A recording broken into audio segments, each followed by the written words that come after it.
Yay. So I'm gonna start us off today with a land acknowledgement. We acknowledge that the Clay Studio is on the traditional land of the Lenni Lenape people. The Lenape are the original inhabitants of Delaware, New Jersey, Eastern Pennsylvania, and Southern New York. And for over 10,000 years, they've been the caretakers of these lands and of the river of human beings, which is known now as the Delaware River. I learned recently that Lenni Lenape means original people, and that they are thought to be the originators of many other tribes around the United States. Land acknowledgements do not exist in a past tense, and my acknowledgement by itself is a small gesture. It becomes meaningful when coupled with authentic relationships and informed action.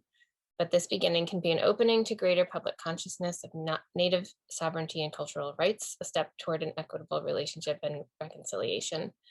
I encourage all of you to read the recent news stories about the Carlisle Indian boarding schools that was located here in Pennsylvania. And I also encourage you to look on websites. I don't feel comfortable sharing a website because I found fully 3 different websites that say they are the official tribal website of the Lenni Lenape people. So I will leave that to all of you. And I want to remind all of you that we're recording today. So that means that the recording will be publicly available on YouTube going forward. And I want to thank everyone for being with us. It is an honor for me that people tune in every week to hear our conversations. And special thanks, obviously, to Emily Zilber and Roberta Massuch for joining me today. Emily Zilber is the Director of Curatorial Affairs and Strategic Partnerships at the Wharton Esherick Museum. She also maintains an independent consulting practice and teaches at Tyler School of Art. As guest curator at the Renwick Gallery of the Smithsonian American Museum, Emily organized Forces of Nature Renwick Invitational 2020, which opened with a companion publication in October 2020 and is on view through the end of August, which is actually now coming up. Is that really now still the end date? Yeah, okay, I better get down there. From 2010 to 2018, Emily was the Ronald C. and Anita L. Warnock Curator of Contemporary Decorative Arts at the Museum of Fine Arts, Boston, where she developed the curatorial program for craft and design after 1955 within the museum's contemporary art department. She also held positions as assistant curator at Cranbrook Academy of Art and Art Museum and director of Metalsmith and Metalsmith Tech magazines, and worked at institutions including the Metropolitan Museum of Art, the Museum of Arts and Design, and the Smart Museum of Art at the University of Chicago. Emily holds a BA in Art History from the University of Chicago and an MA in the History of Decorative Arts and Design from the Bard Graduate Center. She serves on the boards of the Center for Craft in Asheville and Craft Now Philadelphia and the Collections Committee for the Center for Art and Wood. And we're just really excited that she decided to come back to Philadelphia so she can be part of our rich Philadelphia craft ecosystem. And then Roberta Massuch, influenced heavily by architecture of her surroundings, ceramicist Roberta Massuch, who lives in Philadelphia usually, creates functional pottery, sculpture, and 2D artworks. Massuch received her BFA in ceramics from Northern Illinois University and her MFA from Louisiana State University. Her teaching positions include at the Clay Studio, Tyler School of Art, and the Community College of Philadelphia. She has participated in residencies at the Clay Studio, Tyler School of Art, Northern Clay Center, and Architopia Foundation in Puebla, Mexico. Her work has been exhibited at universities, institutions, galleries, and museums across the United States.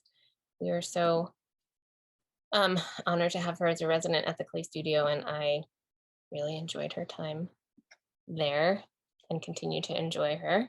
And she happens to be in Minnesota right at the moment. Okay, so Emily and Roberta, we're gonna start with our standard question. When and how did you make the brave decision to make your life in art? And I think in honor of the Z last name backwards alphabetical order, we're gonna start with Emily. We have that in common, don't we? Although you're worse than me. So. Do you remember those times in school when we got so excited? Reverse alphabetical? I know, I was always last. So thank you for healing that childhood wound. So I came into curatorial and museum work after a childhood as a maker. You can see my sewing machine is behind me in my setup in my office here. Having done a lot of textile work, costume design for theater, which was really interesting to me, thinking about the ways that garments could tell you about who people were and how they existed in the world. And it made this sort of natural link to decorative arts and design. And I moved away from the making side of things, although I put my fingers in it every once in a while, towards the art history side, and ended up on this curatorial path. But it comes from making, it comes from really wanting to understand material and really acknowledging how challenging and important the work of artists is. That is a great answer. There's also, and maybe we'll talk about this a little bit more. It's like that conceptual answer, and then also the practicality of, like, how do you get from this place to that place? And luck, a lot of luck in being in the right place at the right time, and mentors who are willing to support you. I finished my graduate work and went immediately to Cranbrook Academy of Art and Art Museum at a time when they had lost their curator. And so there was no curator on site, and a director who was a wonderful mentor to me, Greg Whitcop, if anyone heads out to Detroit, and had the chance to do as a postgraduate fellow and then later as assistant curator. I was doing like 20 shows a year. And so it was this terrible, wonderful trial by fire period where you get over all of the humps of what it means to develop and think through an exhibition in a very short amount of time. So as challenging as something like that is, it's also a really great way to build skills real fast. Basically everything you just said can be applied to my starting at the Clay Studio, and I was like, I'm sorry, 24 exhibitions a year? Yeah. What we're gonna do. Okay. But yeah, it's true. It's like a little PhD in curating and installing in a short period of time, and practice makes perfect. So one day in the far future, maybe we'll be perfect. I don't know, you're already perfect, but I'm still working on it. We're working to progress, not perfection, right? There's no such thing as perfect. It's true. Yeah, I'm absolutely not a perfectionist, as many people will. Great. Okay, well, we're gonna weave that into the rest of the conversation. Oh, sorry, craft reference. Roberta, do you want to answer that same question? Sure. I within the last couple of years came across my Student of the Month award from 1994, and it was for being curiously creative. So I think my kind of path in the arts started early, but my mom was a home ec teacher and seamstress, and so I learned to do handcrafts pretty early in my life. And I would say the official decision to get back into, or to make my life in craft, was after undergrad. I had a degree in ceramics, but not really an idea of what to do with that. And after a few months break, I took a class at Pottery Northwest with Robbie LaBelle, and she really encouraged me to look at taking on opportunities and getting back into the medium of clay and thinking about it as a professional endeavor. So, applying to everything I could for a couple of years. Sorry, there's a little gnat in my space here. And taking a risk and moving across the country several times, and applying for everything. Eventually something comes up in your favor. And I think really getting the postgraduate school move to Philadelphia, really solidified the decision for me to continue to develop my craft. And I'm really dedicated to teaching and education as well. So. Yeah, that's great. Are you going to get that as a tattoo now? Curiously creative. No, I already have a serrated rib tattoo. I think that's enough. Maybe a Great. t-shirt though. That would be a great logo or motto for one of our organizations. Yeah, yeah. So, well, and of course, I love to hear that the Clay Studio residency was something that was important to your decision. And I don't mean to just say the Clay Studio, because I think any kind of professional, prestigious marker like that can help people kind of say like, oh, okay, I got this, I'm gonna do this can really happen. So I think it's another reason why residencies really all over the country and the world are just as important to developing your career and gaining confidence as graduate school. They say it's a springboard, and I think that's really true. Well, and I think I've mentioned this in the last Lunch and Learn that I participated in, but the Clay Studio, both of my professors from undergrad and graduate school are former residents, and I've had other mentors throughout my career who have been affiliated with the Clay Studio. So it was always really a marker for me of like success in a way, like, oh, I've done it, I made it, So I take a lot of pride in having a strong relationship with this organization. So. Well, that's lovely to hear. Thank you for restating it. I'll just point out to everyone that it's sort of in the dark here, but I've got my Roberta Massuch vase. One of them, I have quite a few pieces of work, so it makes me happy for sure. So now I want to talk about this specific partnership. So maybe Emily can tell us a little bit about the Wharton Esherick Museum in general, and then also how the idea for this came about. Sure. Are you sharing slide? You're sharing? Okay, great. I can do it. Yeah. Fabulous. That would be fantastic. I'm gonna ask by a show of hands, since I can see most of your of your faces. Who's been to the Esherick Museum?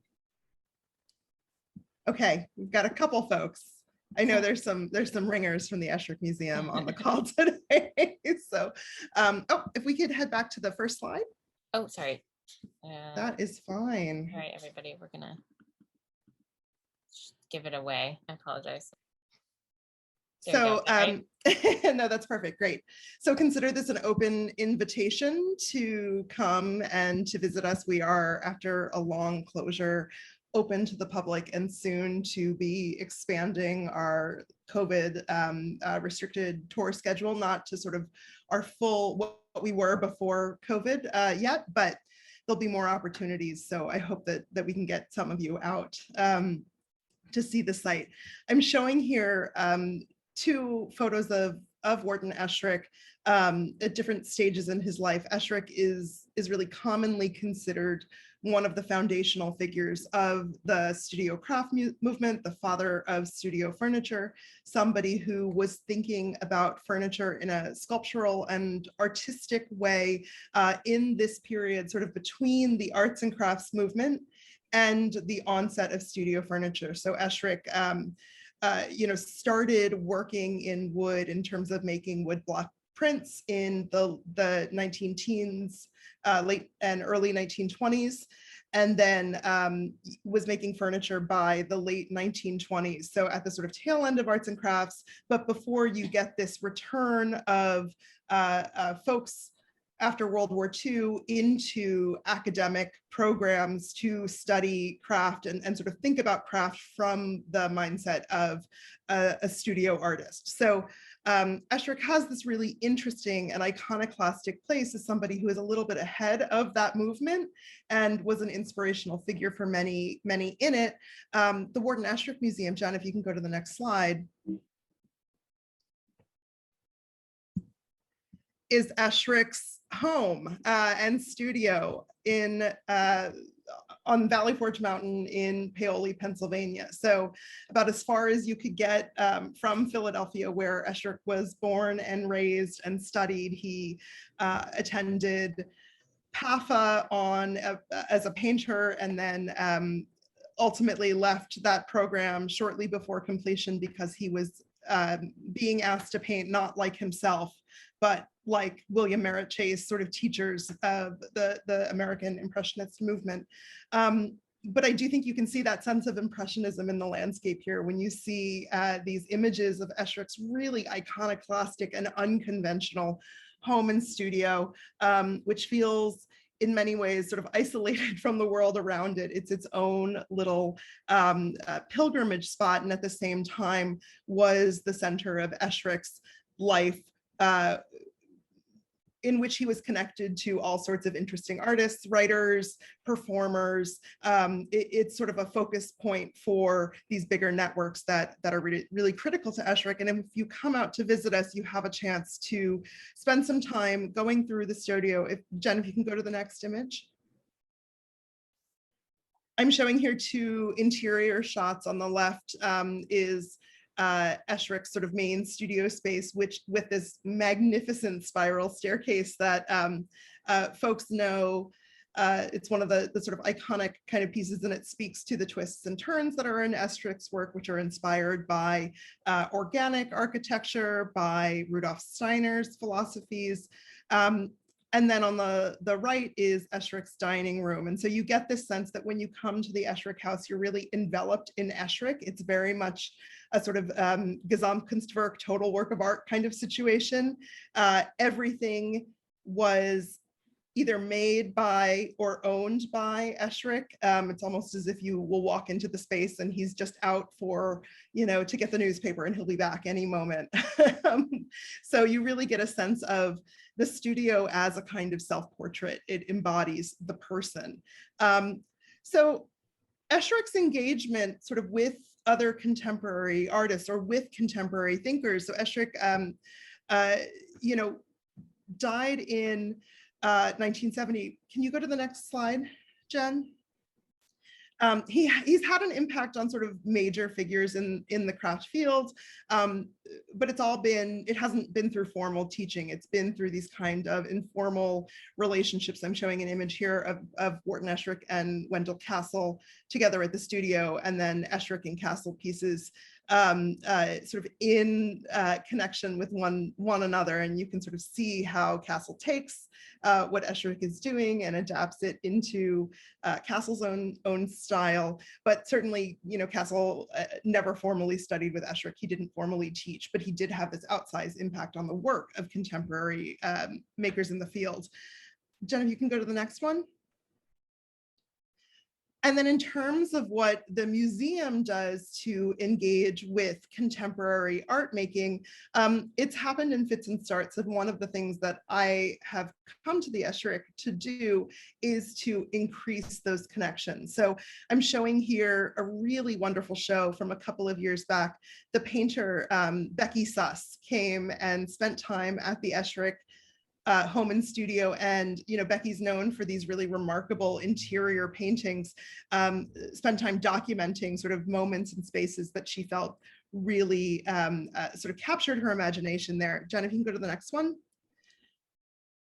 I like this one because it sort of gives you a sense of that translation. On the right hand side of the image, you have Esherick's drop leaf desk, which is one of the first pieces of furniture that he made really by himself.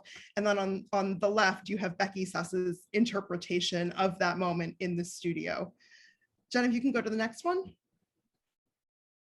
So one other way that the studio does engage with contemporary artists is through a yearly, an annual juried exhibition. I encourage you, if you haven't taken a look, to go on our website. You can see the exhibition online, and then we have a small catalog too for wood and. This is an exhibition that highlights contemporary makers who are mixing wood and some other kind of material.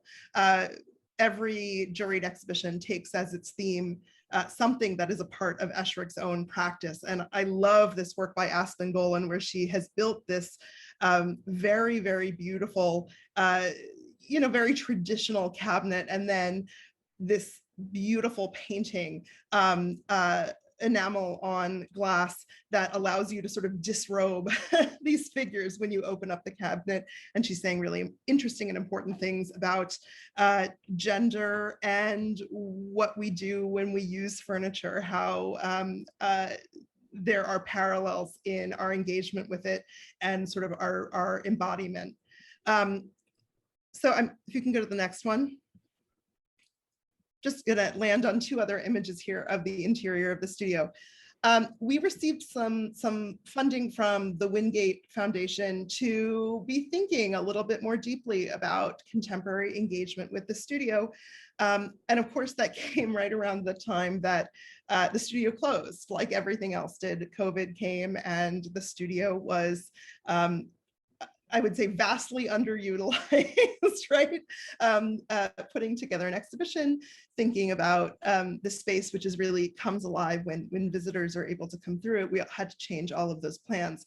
And in the midst of thinking about what opportunities might be available to us, even in this reduced capacity, even in this uncertain environment, COVID environment, we thought about building a kind of mini residency during the slowness of COVID, bringing Roberta in, bringing an artist in, and Roberta was somebody who I was eager to connect with and work with on this, to just take some time and spend some time in the Esherick space, which is something that, again, it would have been much more difficult to do had we been open for tours, you know, at the rate that we were prior to COVID. Roberta's work, the way she thought about light and space and the relationship between things, the ways that shadows and sort of the ephemeral impacted experience, made me think that she would have a really interesting take on Esherick. I also was really interested in her own exploration of and thinking about architecture. So I called Roberta, we had a conversation, and I'm going to pass it over to her to talk about what happened next. Great, thanks, Emily. Yeah. Okay. So Emily called me, I think in October of 2020, in the middle of the pandemic, and invited me to do this project. I was really excited, having only been to the Wharton Esherick Museum once on a tour previously, but it's been a dream of mine to make work that was site specific and related directly to the way that light in a given space would affect the work that I make. So next slide, Jennifer. So in November, I took my first trip out to the museum on site, and I spent a lot of time documenting, immediately drawn to kind of like all the skewed lines and topsy-turviness of the space. So this is in the dining area that Emily showed. And I think it's interesting how he placed all of these elements in his space to make like illusions. So this mirror really is a skewed rectangle, but its reflection then creates all of these other really interesting visual compositions. So the first couple times I went out, it was only to take photos, do some drawings, and spend a few hours at a time. So I think I was only out there I think I went 5 or 6 times over the course of 6 months. Next slide. Pretty quickly, I identified some spaces or like, spots in the studio where I knew that I wanted to do something and so these are some preliminary kind of digital sketches of ideas for those spots. Next slide. And a little bit about the process of generating the final pieces. So the way the light streams in the studio in the fall was very different than it is now. So I just want to say, I have never seen my work in the studio at this time, but most of the work is created out of observations that were made in the late fall and early months of 2021. So I'm actually really excited about seeing images that are more recent, because I have no idea what the light does in the space in July of 2021.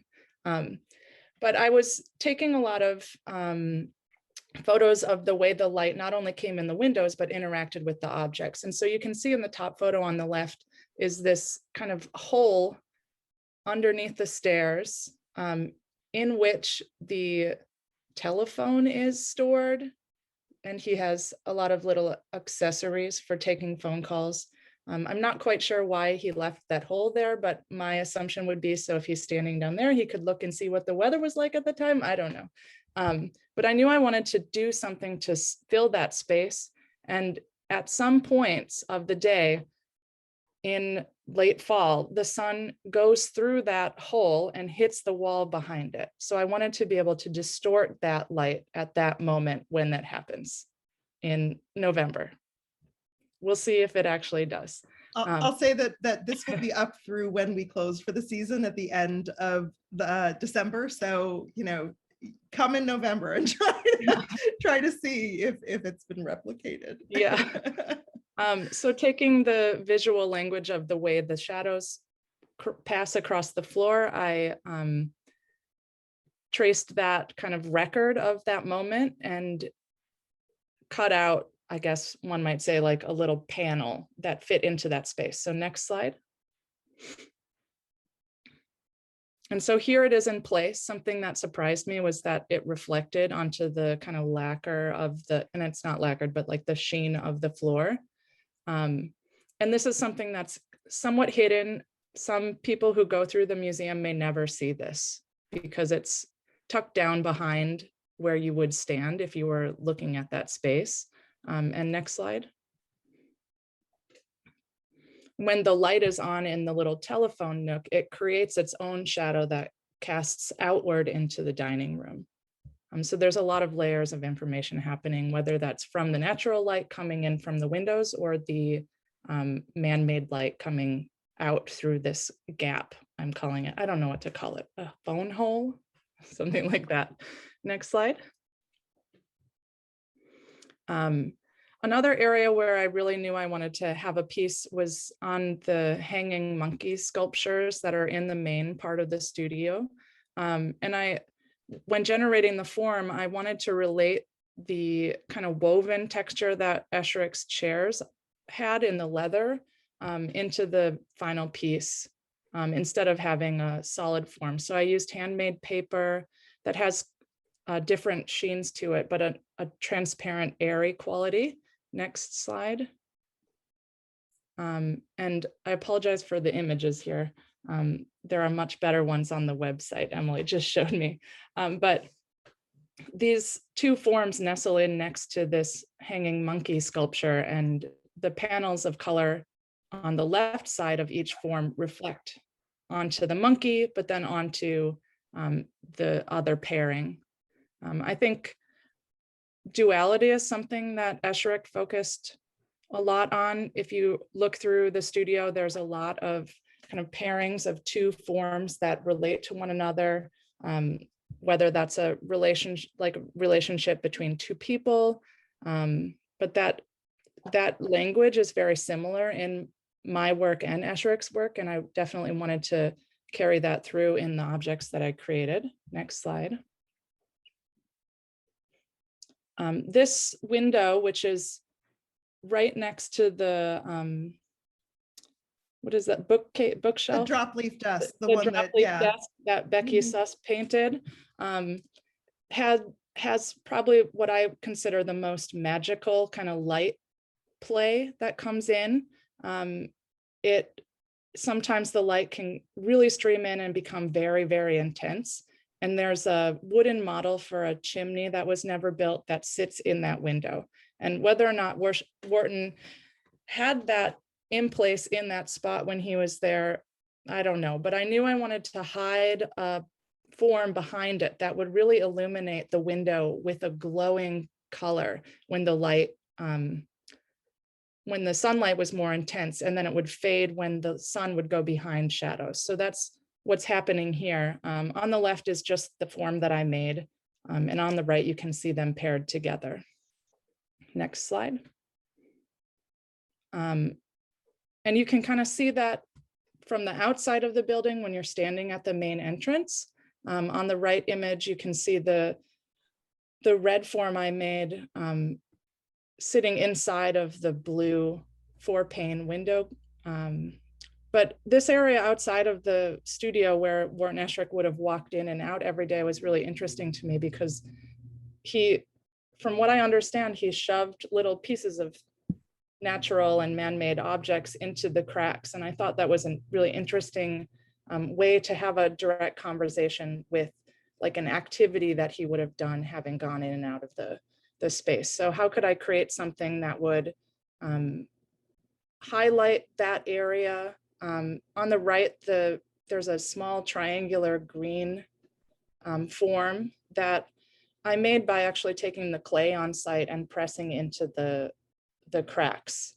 The one on the left is to the left of the door, and I'm trying to think, as the light passes, that stream of light that comes down from the porch above will pass over the doorway and fade in and out, and all of the colors kind of are connected through that light passing over the wall there. I think I'm just going to chime in for a moment. I think one of the things that I love most about this is when you look at these two images, you can see, you know, Esherick thought about these sort of moments of color, strong color, in relationship to the stone, not just with the way that he's painted the casing of the window, but also with the fact that this door with these wonderful hand-carved you know, sort of handles and latch, he could have just left that a wooden door, right? But instead it's this, you know, beautiful blue color, and to take these sort of moments, these crack fillers, and glaze them these sort of colors that tell you that there is a moment of something coming up against something else, I think is very much in the aesthetic spirit of the studio. I agree. So next slide. One other place that I knew I definitely wanted to make a piece was in this Pelican sculpture, which sits just outside the window, or which sits just outside the door to the entrance door to the studio on that lower platform. And from what I understand, that may not have been there originally, but something really nice about it is the downspout from the second floor above the porch there lets the water come down right off the back of the Pelican. And I think that's really magical thinking about the placement, but I also thought about how that space that the Pelican kind of leans into would be a perfect place to put something else to have a really direct relationship with. So next slide. So I created this series, or this kind of dual sculpture where one nestles, the Pelican nestles over the sculpture that I made, which then nestles over the lower sculpture too. And there's a stepping that directly references the spiral staircase on the inside of the building, and also hidden planes of color that if the light and when the light is right, one might say, you'll be able to see differences in the tones of the color of the shadows that are cast. I also think it's interesting to, can you go back a slide? The difference from January and then forward again to June, when it's in the space surrounding it, completely changes the way that you see this Pelican on its own. So it'll be interesting to see, like, as the seasons continue changing and the quality of the light is different, what this relationship ends up being. Next slide. I also wanted to have one more additional piece on the exterior of the building. So this skewed grid speaks directly to those skewed lines that Esherick incorporated in most of his work. And I wanted something on the outside that would affect the way that you see the light on the inside. So this silo is where the kitchen is. And I'm gonna share my screen really quick.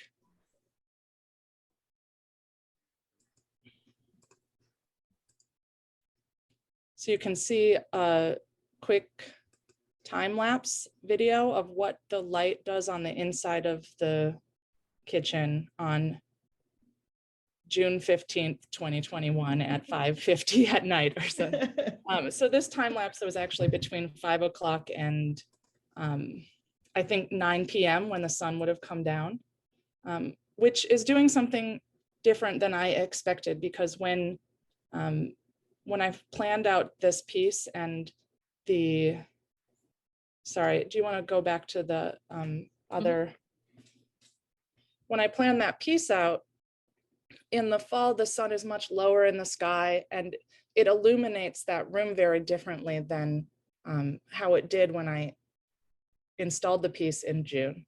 So I think that's one of the more interesting elements of doing a project that's so specific to this house and studio, is that, you know, it's going to be different when I go back in October, and what visitors see in August will be different than what I get to witness. So I think that's really fun. It's also a reason we're doing sort of regular documentation, as you know, we have this up for a long enough time that we can watch some of those transitions too, and watch the light come back to what Roberta was originally working with. And so to have that sort of multiple layers of documentation is part of this too. Mm-hmm. And then last, oh, sorry. Go ahead. Is there going to be did you say there's a catalog, or it'll be documented on the website? It's documented on the website. We'd like to document it in other ways, but the website is really, we're going to continue. That's going to be something that grows and lives and sort of changes as we have different things captured. So the last part of this project was, I don't know, late spring. Emily had asked, like, would you be interested in making some, you know, Wharton Esherick Museum specific sculptural vessels to relate your, you know, more functional work to the project that we're doing? And I got really excited about that. So I created a series that was very directly referencing the objects that I was interacting with at the museum and the building and its qualities. And so here's a handful of, or a selection of those. The two larger images are the front and the back, or the back and the front, whichever. I don't know how to label those when both sides could be interesting of the piece. To speak directly to how the experience like influenced me in ways outside of the installation. So these are available for sale. There's also, to speak to that sort of tension between not knowing the front and the back, because there is no front or back. Roberta made some really wonderful little clips of each piece in sort of spinning, and so you get to see all dimensions, and those are up on the website that I linked to in the chat. Yeah. Yeah, we hope people will go see, I think, the website. It's a great resource. I was thinking a lot about what you said the other day, Roberta, about the fact that these pieces in the house, they really can't, I think what you said, hopefully I'm not misstating, is that they don't really work until you put them in the house. Yeah. And you know, it's a rare moment that an artist gets to make something that only works in that space. You know, we I think are often concerned about the marketplace and being able to, in order to keep making work, you have to sell the work that you're making. You know, so there's nothing, and you want to get it out there into the public. But it's really special when, I'm assuming this is partially because of the Wingate funding, that you were able to kind of free yourself from any of that thinking and just make stuff that you really wanted in the house without thinking like, okay, well, how is this going to live after the moment of the exhibition? Yeah, I didn't actually ask myself that specific question, but I definitely struggled with the process of making work in my studio, which is in my basement, that like didn't have the context while I was making it to check and see, you know, will this actually work the way I hope it works? And to feel like there was something missing from the work that I was making until the day I took it for installing. And then I was very pleased that it worked okay, you know, it worked the way I wanted. But that's an interesting way to like think about a studio practice, is if you're making work that's whole purpose is to exist in one place for a short period of time, but it's not a, you know, a ephemeral piece necessarily. I mean, ultimately the whole project is, but. Well, but there's, you know, it's a thing that's going to last. You could put it on your stoop and it's not paper. It's not going to float away. Right. Yeah. You also, Roberta, I think the fact that you know, some of the residency time was spent with this close looking, but some of it was also spent like making models on site and adjusting things and building things out of cardboard and like, you know, not just taking measurements and then going back to the studio and making in relation to those measurements, but like thinking about form on site as much as you could, knowing that the work was going to be made largely in clay, which is a very complicated thing. Like we wouldn't have been able to sort of model in clay in the studio. So I thought that was an interesting part of the process to me. And that day on site with other materials to create the forms and kind of plan things out was really helpful. I will also note that almost every day that I had planned to go out to the museum, it would be like brilliantly sunny, and then I'd get there and it would become overcast. So some of the pieces, you know, I think, oh, I hope it does what I think it's going to do, and it did. Even when you installed it, you couldn't really tell because it was too cloudy. So interesting. Yeah. Well, I mean, in some, in some ways, I think that's so, it's fitting with the idea of the Esherick site as a 4-season site, right? Because Esherick's focus was on organic architecture and thinking about things as sort of coming from the earth and existing in the landscape. And that's really the only place they can be, is that landscape. You know, the fact that when you come during the fall and the trees are all sorts of different mottled shades of sort of these beautiful golds and browns, the house blends into that background because of the fresco on the silo, but you come now and it's just lush and green in the background and you get a totally different kind of sensibility. And so I think, you know, all of these kind of questions about what does it mean to be in a place at any given time and try to capture that and try to engage with it as it is at that moment, that's built into the studio. And so I loved the way that Roberta really thought that through creatively in her approach to this. Well, and you know, not to say the obvious, but that's why you chose Roberta, because she's been thinking about this kind of thing. You know, that's why she went to Mexico to think about the architecture there and watch the shadows moving across those buildings and draw inspiration. So it really was a brilliant choice. So that's the curatorial creativity. And then of course, the brilliant work that came out of it is so inspiring. And it does help, even those of us who've been there a few times. I don't know how I didn't ever notice that there was a monkey hanging from the ceiling, but I have to say, I was like, there's a monkey? There's two. The other thing that is really something I would like to say is having the conversations with Emily about like the process and the project and checking in was really valuable for me. So thank you for that.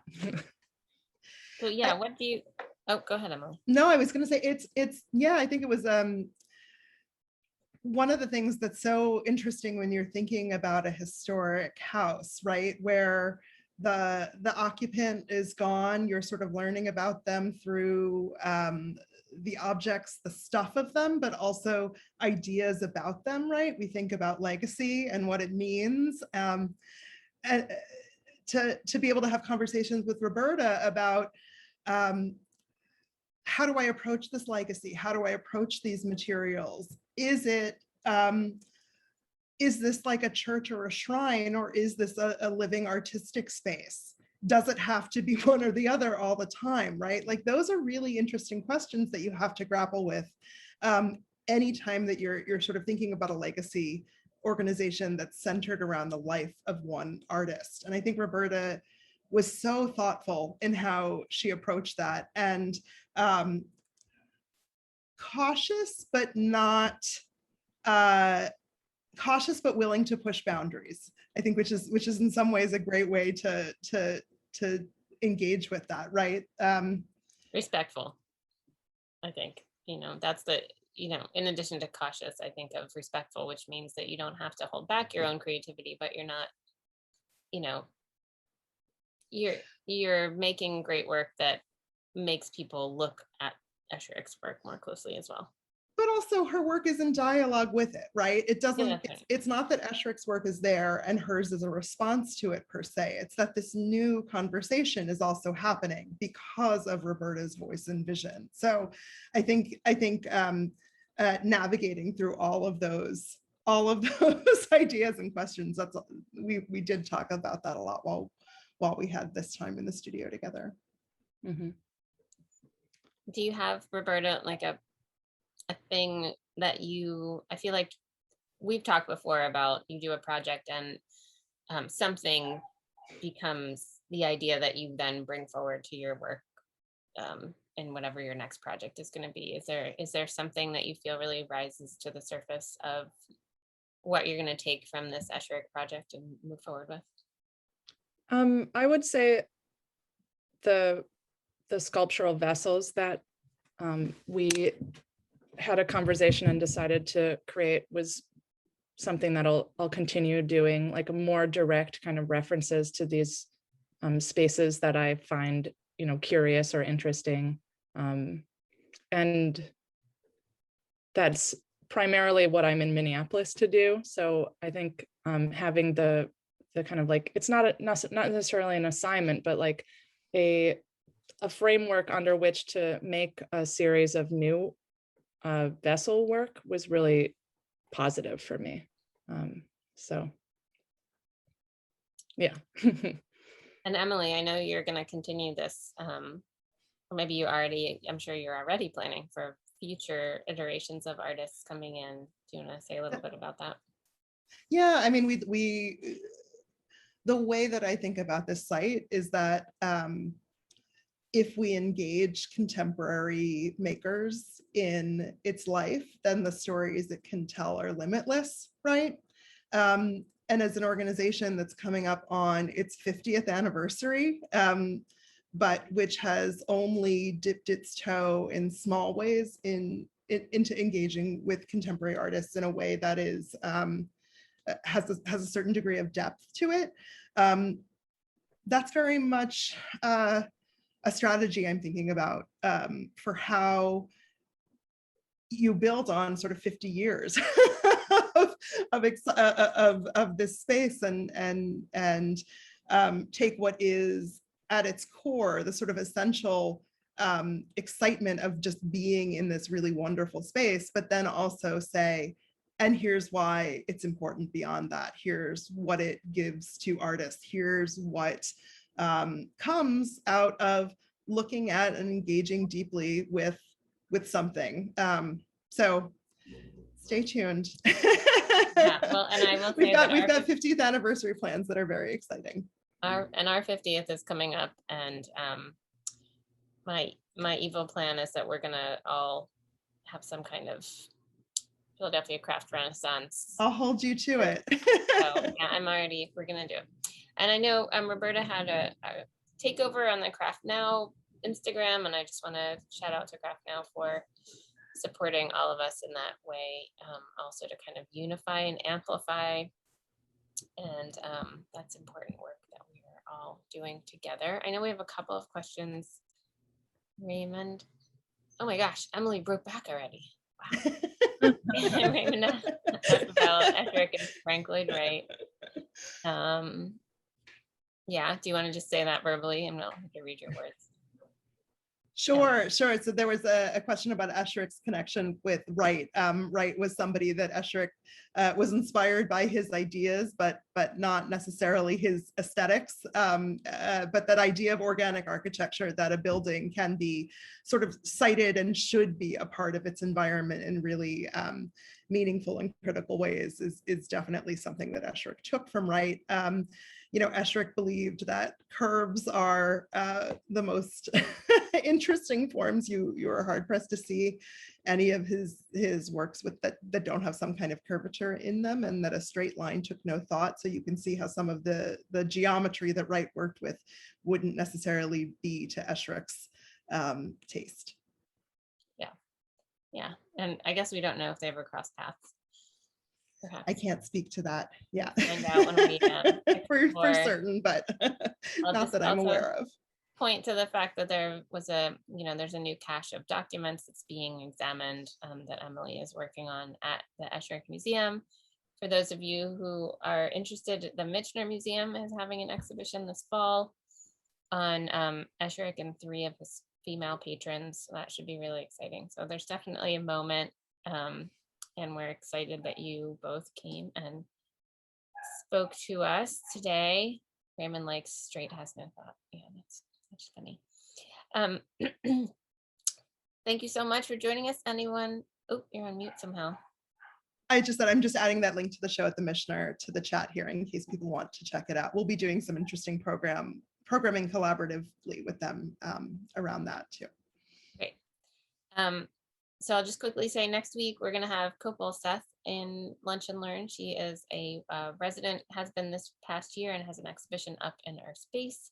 I'm also going to mention that we have a fundraising campaign that we're still working on, fundraising for the new building. There's a brick paver campaign, so maybe Raymond will put that link in the chat quickly before I say thank you again to everyone for coming and sharing your hour with us on Thursday. Emily, Roberta, it's always a pleasure to talk to you. I only wish we had more time, but any final thoughts? Thanks, Emily, for the project, and thanks, Jennifer, for the conversation today. It was a real pleasure. No, thanks for the invitation, and thanks, Roberta, for being such a delight and thoughtful person to work with on this. Thank you. Great. All right. Okay, thank you so much. Have a great day, everybody. Talk to you soon.